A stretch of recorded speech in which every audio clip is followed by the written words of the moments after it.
UDH मंत्री शांति धारीवाल ने भजनलाल सरकार द्वारा 9 माह में 2 बार रजिस्ट्रियों की फीस बढ़ाने पर भजनलाल सरकार पर तीखा हमला बोला है और कहा है कि सरकार गरीब जनता को अधिकारियों के इशारे पर लूट रही है। भजनलाल सरकार तो कठपुतली है।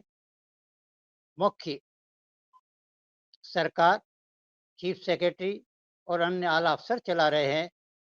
2 माह में रजिस्ट्री शुल्क बढ़ाने से जनता पर जबरदस्त तरीके का भार पड़ेगा और इसको लेकर कांग्रेस अब सड़कों पर आकर आंदोलन करेगी। जहां एक ओर मुख्यमंत्री भजनलाल की पर्ची सरकार 1 वर्ष का कार्यकाल पूरा कर रही है, उपलब्धियों के नाम पर कोई सौगात वो जनता को नहीं दे रही है। मात्र भूतपूर्व मुख्यमंत्री अशोक गहलोत की लोक कल्याणकारी नीतियों को बंद करना और भजनलाल और करोड़ीलाल मीणा जैसे वरिष्ठ नेता और मंत्रियों की नूरा कुश्ती में प्रदेश में विकास की किरण नजर नहीं आ रही है। सरकार अपने मंत्रियों को नहीं संभाल पा रही है। कभी मंत्री इस्तीफा देते हैं तो कभी मंत्री ऐसा ही परीक्षा को रद्द करने के लिए छात्रों के द्वारा आंदोलन करवाते हैं और उनकी गिरफ्तारी होने पर सरकार को सीधा सीधा चैलेंज करते हैं और पुलिस के आला अफसरों पर आरोप लगाते हैं।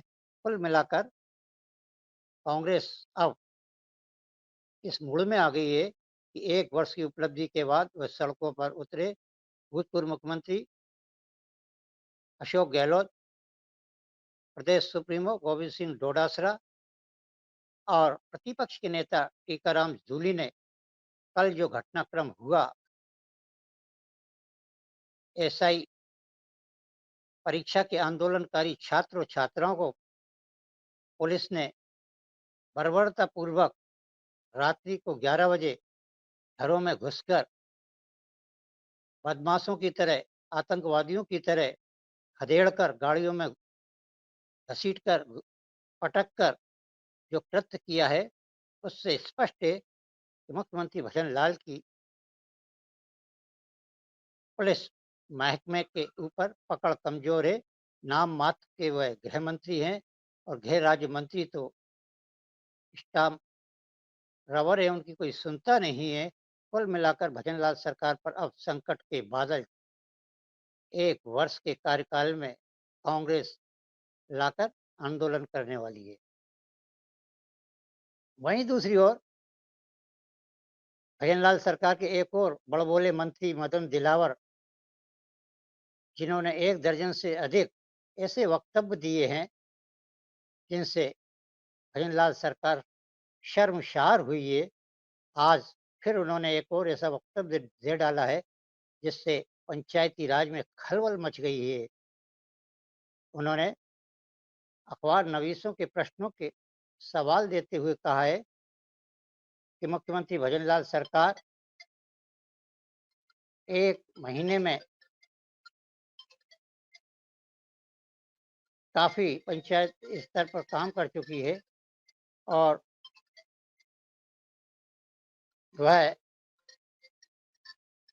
अपने कई फैसलों के लिए जानी जा रही है। उन्होंने ये भी संकेत दिया है कि राजस्थान सरकार मध्य प्रदेश सरकार की तर्ज पर एक प्रशासनिक अधिकारी, सरपंच और 2 पंचों को की कमेटी बनाकर पंचायत राज के सरपंचों का जनवरी में कार्यकाल खत्म हो रहा है, इसलिए वह एक राज्य एक चुनाव की तर्ज की एक्सरसाइज कर रही है और इस वक्तव्य से सरपंच नाराज भी हैं और सारे सूबे के सरपंच अब दिल्ली अब जयपुर की ओर कूच करेंगे और वहां धरना प्रदर्शन आंदोलन कर अपने अधिकारों को मांगेंगे। वहीं चर्चा कर रहे हैं हम एक और महत्वपूर्ण मुद्दे की। कांग्रेस के एक भूतपूर्व पत्र लेखक और विवादों के साये में घिरे रहने वाले, अपने आप को गांधीवादी नेता कहने वाले भरत सिंह कल रात्रि को थाना सिमलिया के आपराधिक मुकदमों के एक आरोपी को छुड़ाने थाने पहुंचे, लेकिन पुलिस ने कहा कि ये अपराधी है और इसकी गिरफ्तारी बहुत जांच करने के बाद की गई है। उन्होंने जिद और जहद की, लेकिन वह किरोड़ीलाल मीणा जैसा शेर की तरह नैतिक साहस तो नहीं दिखा पाए। उन्होंने गीदड़ की तरह हाथ जोड़कर अनुनय विनय कर कर थाने के बाहरी ठंड में अपने आधा दर्जन से कम समर्थकों के साथ फुटपाथ पर रात बिताकर अपने करीबी भूतपूर्व सरपंच महावीर को छुड़ा नहीं पाए। कुल मिलाकर कांग्रेस की स्थिति भी बहुत दयनीय है हाड़ौती में, जहां एक और कांग्रेस के नेता प्रहलाद गुंजल और शांति धारीवाल के गुट में बंट गए हैं। कई कार्यक्रमों में तो उनमें जूते पेंजार तक हो गए हैं और अब प्रहलाद गुंजल अपने आका सचिन पायलट और गोविंद सिंह डोटासरा के माध्यम से जिला अध्यक्ष और ब्लॉक अध्यक्षों को हटवाने के लिए कवायद कर रहे हैं। लेकिन शांति धारीवाल ने भी एक तगड़ा झटका दिया है प्रहलाद गुंजल को कि उनके चुनाव में भारतीय जनता पार्टी में उनको हराने के लिए गए युवक कांग्रेस के राष्ट्रीय सचिव विजय सिंह राजू को कांग्रेस में सम्मिलित कर प्रहलाद गुंजल पर करारा प्रहार किया है। उससे वह तिलमिलाए हुए हैं और समय समय पर वह शांति धारीवाल गुट पर, शांति धारीवाल के खेमे के करीबी लोगों को अपने गुट में लेकर उन पर प्रहार कर रहे हैं। वहीं चोरियों की हम चर्चा करेंगे। चोरियां शहर में काफी हुई हैं, पकड़ी भी हुई हैं, लेकिन बल्लभबाड़ी में एक फाइनेंस कंपनी के अधिकारी के आवास से चोर उसे अगवा कर कर सरेआम दिन दहाड़े ले गए और 38 लाख की लूट कर ली उसके साथ। लेकिन पुलिस अभी तक 4-5 दिन से ज़्यादा होने को आ रहे हैं, उस आरोपी को गिरफ्तार नहीं कर पाई है। कुल मिलाकर अब कोटा शहर में अपराध बढ़ रहे हैं। कल ही दिन दहाड़े नयापुरा में एक होटल के नीचे से कुछ बदमाश एक नर्सिंग छात्रा की स्कूटी का ताला तोड़कर सरेआम चोरी कर कर ले गए। कैमरे में चोर कैद हैं। लेकिन राजस्थान ब्रेकिंग न्यूज़ ने जब इसे पुरजोर तरीके से उठाया तो चोर घबरा गए और गाड़ी को वह कैथुनीपोल थाने इलाके में छोड़कर भाग गए हैं। गाड़ी मिल गई है और पुलिस ने उसको फरियादा को सौंप भी दी है, लेकिन चोरों को पुलिस नहीं पकड़ पाई है। कुल मिलाकर अब देखना यह है कि भजनलाल सरकार जब कोटा में आई थी, तब भी उन्होंने पुलिस पर प्रहार किया था, कानून व्यवस्था पर प्रश्नवाचक चिन्ह लगाया था। एक महिला ने रोते हुए उसकी एफआईआर नहीं लिखी जाने के कारण पुलिस पर सवालिया निशान खड़े किए थे, एसपी पर सवालिया निशान खड़े करे थे। एफआईआर तो शायद लिख ली गई होगी, लेकिन उस पर क्या कार्रवाई हुई, वह पुलिस अभी तक अखबार नवीसों को नहीं बता रही है। चर्चा कर रहे हैं हम रेलवे विभाग की, महकमे की, यूनियनों की। रेलवे यूनियनों में आज मान्यता को लेकर चुनाव का आगाज हो गया है।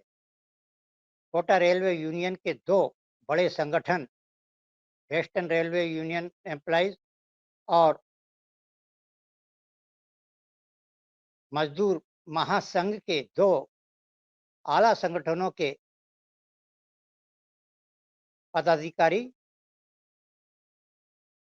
रेलवे के कर्मचारी से लेके अधिकारी तक वोट मांग रहे हैं और अपनी-अपनी नीतियों को उनको बता रहे हैं।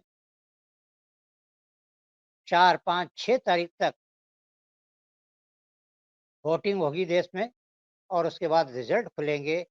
किस यूनियन को सरकार मान्यता देती है, यह तो चुनाव के परिणाम बताएँगे। कुल मिलाकर अभी जबरदस्त तरीके का लोकसभा से भी ज़्यादा महँगा चुनाव इस समय रेलवे यूनियनों के मान्यता का चल रहा है, जिसमें मोदी सरकार अपने-अपने समर्थक यूनियनों को अप्रत्यक्ष रेल मंत्री के माध्यम से समर्थन दे रही है और उनको चुनाव में जिताने की पूरी-पूरी कोशिश कर रही है। रेलवे एम्प्लॉई यूनियन के